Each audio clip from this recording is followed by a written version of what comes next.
பார்த்தனே. அம்மா, மதிக்கு தாலி ஃபங்க்ஷன் நடத்தணும்னு அவங்க வீட்டுல ஆசைப்பட்டாங்க. நான் தாமா அவங்கள நாள் குறிக்கிறதுக்கு வர சொன்னேன். எதுக்காகமா அவங்கள அனுப்பிச்சீங்க? என்னடா தெரியாத மாதிரி கேக்குற?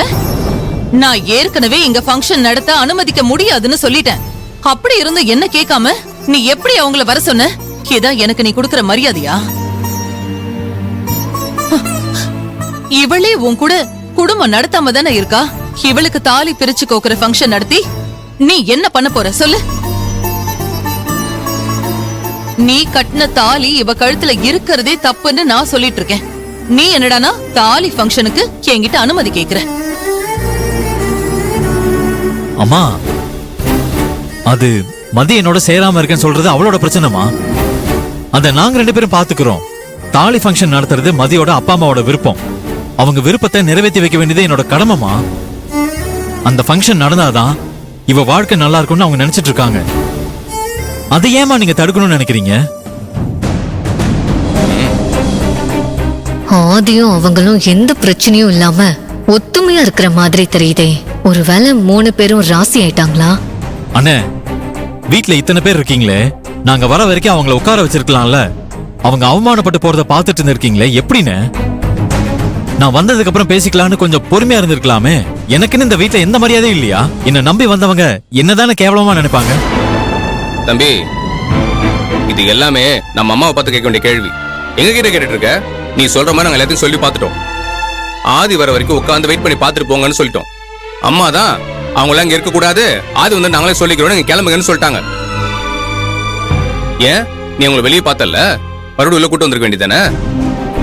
எதுக்கு அவங்க மறுபடியும் வந்து அவமானப்பட்டு போறதுக்கா? ஆதி, மதி மூலமா இந்த வீட்டுக்கு ஒரு வாரிசு கிடைக்கிறதுல இவங்களுக்கு சுத்தமா இஷ்டமே இல்ல. அதே மாதிரி உன் மேல இவங்களுக்கு அக்கறையும் இல்ல. சும்மா நடிக்கிறாங்கடா இவங்க. இங்க பாரு, அவங்கள பொறுத்த வரைக்கும் இந்த வீட்ல அவங்க சொல்றது மட்டும்தான் நடக்கணும்.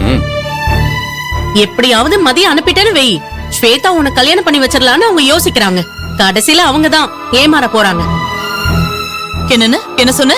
யாரு ஏமாற போறா? நீங்க எல்லாரும் தான் ஏமாற போறீங்க. நானும் என் புள்ளையும் ஒத்துமையா இருக்கிறது பிடிக்காம தானே அவங்களோட சேர்ந்துகிட்டு என் புள்ள மனசு கெடுத்துட்டு இருக்கீங்க. நீங்க நினைக்கிறதெல்லாம் நடக்காது. ஆதி, அவங்க ரொம்ப தப்பான எண்ணத்துல இருக்காங்க.